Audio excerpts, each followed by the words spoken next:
જય દ્વારકાધીશ। હું માવજીભાઈ પટેલ નરોડા અમદાવાદ અમૃત પુષ્પ સેન્ટરથી બોલું છું। મારા મોબાઈલ નંબર 97 370 40 7 92।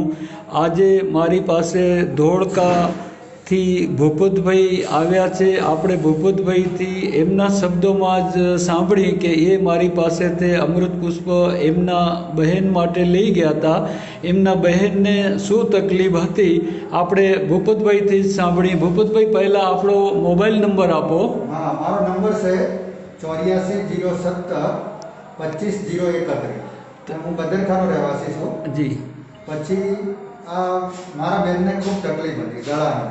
જી જી। હા, નડિયાદ પહેલાં બતાવ્યું તો એ લોકોએ કીધું કે તમારે MRI એવું કરાવવું પડશે, આ થોડું પેલું એ છે એટલે કેન્સરની તકલીફ। કેન્સરની તકલીફ છે। પછી એમને MRI કરાવવા બીજા દિવસે। પછી MRIમાં એ લોકોએ એવું કીધું ડૉક્ટરે કે આ બેનને કેન્સર છે ગળાનું, એટલે કોઈ હિસાબે મળશે ને, તમારે ઘરે રાખી અને સેવા કરો જે બેનની થાય એ, બાકી કાંઈ આમાં થાય એવું નથી, કાં તો પછી તમારે શેક ને એવું અપાવવું પડે। પછી મેં કીધું મારે કાંઈ શેક બેક અપાવવા નથી, બેનની સેવા કરશું।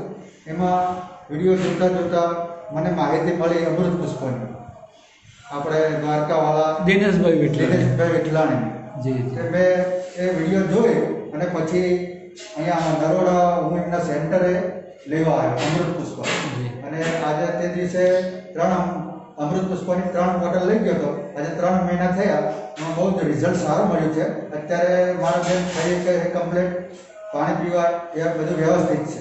અત્યારે આમ કેટલા ટકા સુધારો તમે કહી શકો? એમને 80 થી 90% સુધારો ખરો। જી જી। અને બધું અંદરથી ગળામાંથી બધું કફ ને બધું કાળા જેવું મને કે બહાર નીકળે છે। એ મારી પર રોજે રોજ ફોન આવે છે। જી જી, બસ એમને સુધારો હોય તો હવે ભૂપતભાઈ અમૃત પુષ્પથી તમારા બહેનને જો આટલું રિઝલ્ટ મળતું હોય તો તમારી ફરજ બનેલી કે તમે રોગી લોકોને અમૃત પુષ્પથી નિરોગી બનાવવામાં મદદ કરો। અરે એ પછી મેં ઘણા માણસોને કીધું, જી। મારા ગામમાં બી કેટલાક માણસો પૂછતા હતા મને કે ભાઈ તમારા બેનને કેવું છે આ દિનેશભાઈ વિઠલાણીના પેલા અમૃત પુષ્પ લાવ્યા પછી? તો મેં કીધું ભાઈ અમૃત પુષ્પ શ્રેષ્ઠતમ છે, એના જેવું કોઈ ઉપાય નથી।